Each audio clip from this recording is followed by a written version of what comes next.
নমস্কার। সুকুমার রায়ের গল্প সমগ্র থেকে আজকের ছোট গল্প পাজি পিটার।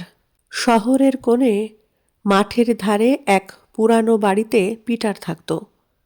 তার আর কেউ ছিল না, খালি এক বোন ছিল। পিটারকে সবাই বলতো পাজি পিটার, কারণ পিটার কোনো কাজকর্ম করে না, কেবল একে ওকে ঠকিয়ে খায়। পিটার একদিন ভাবল, ঢের লোক ঠকিয়েছি, একবার রাজাকে ঠকানো যাক।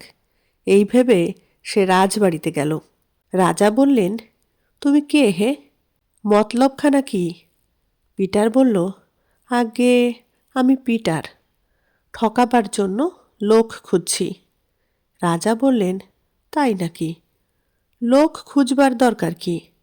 আমাকেই একবার ঠকিয়ে দেখাও না। পিটার মাথা চুলকাতে লাগলো, বলল, তাই তো, আমার সরঞ্জাম সব বাড়িতে ফেলে এসেছি। রাজা বললেন, বেশ তো, তোমার সরঞ্জাম সব নিয়ে এসো। পিটার তাই শুনে ভয়ানক খুঁড়িয়ে খুঁড়িয়ে হাঁটতে লাগলো আর বলল, দোহাই মহারাজ, এত হাঁটাহাঁটি করলে আমি মরেই যাব। রাজা বললেন, তবে এই ঘোড়াটায় চড়ে যা, দেরি করিস নে। পিটার চিৎকার করতে লাগলো, ও ঘোড়ায় আমি চড়ব না, ঘোড়া আমায় ফেলে দেবে। কিন্তু সে কথা কেউ শুনল না। তাকে জোর করে ঘোড়ায় চড়িয়ে দেওয়া হলো। পিটার ঘোড়াটাকে আস্তে আস্তে মোড়ের কাছে নিয়ে গিয়ে যেই একটু আড়াল পেয়েছে, অমনি ঘোড়া ছুটিয়ে একেবারে শহরের বাইরে উপস্থিত। সেখানে সাজ সরঞ্জাম শুদ্ধ ঘোড়াটাকে বিক্রি করে সে পকেট ভরা টাকা নিয়ে বাড়ি ফিরল। এদিকে রাজা, উজির, পাত্র, মিত্র সভায় বসে। পিটার আসে না, এলোই না। রাজামশাই বাইরে খুব হাসলেন, বললেন, ছেলে বেজায় চালাক, কিন্তু মনে মনে ভারী চটলেন। একদিন পিটার দেখতে পেল মাঠের উপর দিয়ে জমকালো পোশাক পরে ঘোড়ায় চড়ে তলোয়ার হাতে কে যেন আসছে। পিটার বলল, এই মাটি করেছে, রাজা আসছে। পিটার দৌড়ে তার বোনকে বলল, ভাতের হাঁড়িটা উনুনে চড়িয়ে দাও, ফুটতে থাকুক। এই বলে সে একখানা ভাঙা শিলের উপর হিজিবিজি কী সব লিখতে বসল। তারপর যেই রাজামশাই তার বাড়ির সামনে এসেছেন, অমনি সে ফুটন্ত ভাতের হাঁড়িটাকে সেই শিলের উপর বসিয়ে বিড় বিড় করে কী সব বলতে বলতে ভাতটাকে কাঠি দিয়ে নাড়তে লাগলো। রাজামশাই বললেন, এ আবার কি? পিটার বলল, আগে ভাত রাঁধছি। রাজা বললেন, সে কি রে, তোর আগুন কই? পিটার জোর হাতে বলল, মহারাজ, আমরা গরিব মানুষ, আগুন টাগুন কোথায় পাবো? সন্ন্যাসী ঠাকুর এই পাথরখানা দিয়েছেন আর দুটো মন্ত্র শিখিয়ে দিয়েছিলেন, তাতেই আমাদের রান্না চলে যায়। রাজা বললেন, দে, ওটা আমায় দে, তোকে আমি মাপ করে দিচ্ছি। পিটার কাঁদতে লাগলো। দেখা দেখি তার দুষ্টু বোনটাও কাঁদতে লাগলো। রাজা বললেন, অত কান্নাকাটির দরকার কি? আমি তো কেড়ে নিচ্ছি না, দাম দিয়ে নিচ্ছি, এই নে। বলে তিনি এক মুঠো মোহর ফেলে দিলেন। তখন পিটার তাকে একটা যা তা মন্ত্র শিখিয়ে দিল। রাজামশাই সেই শিলখানা নিয়ে বাড়ি গেলেন। গিয়ে সকলকে বলে পাঠালেন, কাল সকালে তোমাদের এক আশ্চর্য ভোজ খাওয়াবো। সকাল না হতেই মন্ত্রী, উজির, কোটাল সকলে আশ্চর্য ভোজ খাবার জন্য রাজবাড়িতে হাজির। রাজামশাই সেই পাথরটিকে ঘরের মধ্যে বসিয়ে তার উপর প্রকাণ্ড এক হাঁড়ি চাপালেন, আর পোলাওয়ের চাল, ঘি, মাংস, মশলা সব তার মধ্যে দিয়ে গভীরভাবে মন্ত্র পড়তে লাগলেন। 5 মিনিট গেল, 10 মিনিট গেল, ঘণ্টার পর ঘণ্টা কেটে গেল, পোলাও আর হলো না। সকলে মুখ চাওয়াচাই করতে লাগলো। রাজামশাই রেগে ঘেমে লাল হয়ে উঠলেন। শেষটায় তিনি লাফিয়ে উঠে কাউকে কিছু না বলে এক তলোয়ার হাতে আবার ঘোড়ায় চড়ে পিটারের বাড়ি ছুটলেন। মনে মনে বললেন, এবারে আর পাজি পিটারকে আস্ত রাখছি নে।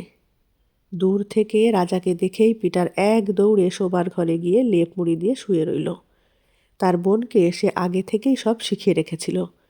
সে করল কি, একটা খরগোশ কেটে তার রক্ত দিয়ে একটা থলি ভরে সেই থলিটা বুকের মধ্যে লুকিয়ে রাখল। রাজা ঘরে ঢুকেই জিজ্ঞাসা করলেন, পিটার কই? তাকে শিগগির ডাক।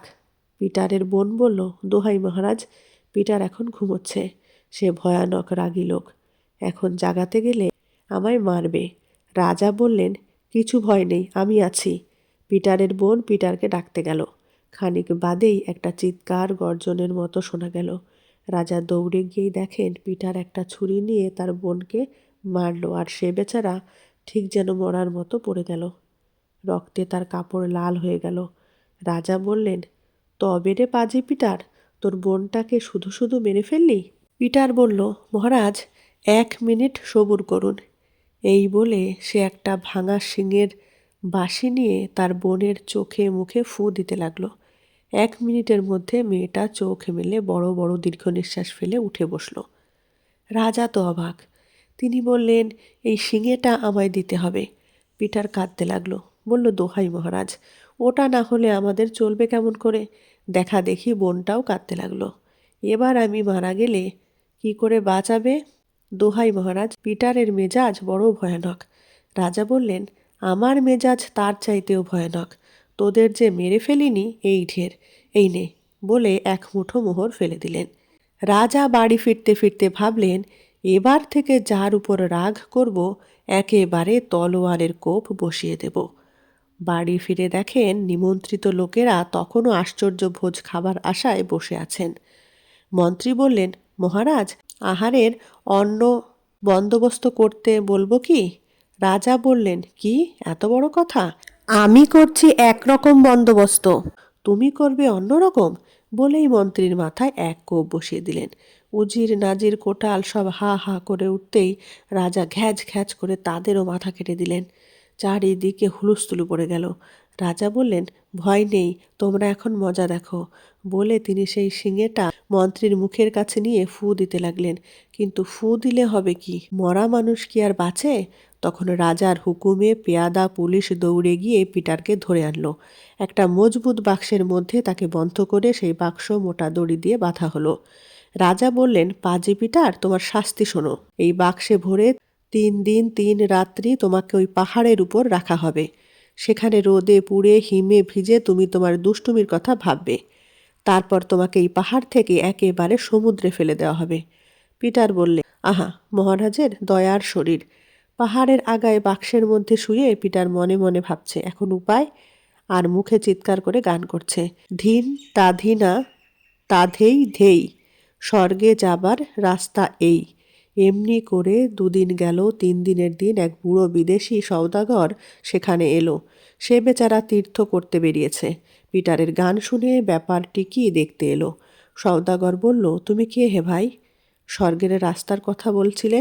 পিটার বলল, আরে চুপ, কাউকে বলো না, তাহলে স্বর্গে যাবার জন্য কাড়াকাড়ি পড়ে যাবে। মাঝে থেকে আমার স্বর্গে যাওয়া মাটি হবে। সওদাগর বলল, ভাই, তুমি একা যাবে কেন? আমায়ও একটু পথ বাতলে দাও না। পিটার বলল, সকলের কি তা সম্ভব হয়? এই বাক্সকে মন্ত্র পড়ে এখানে রাখা হয়েছে।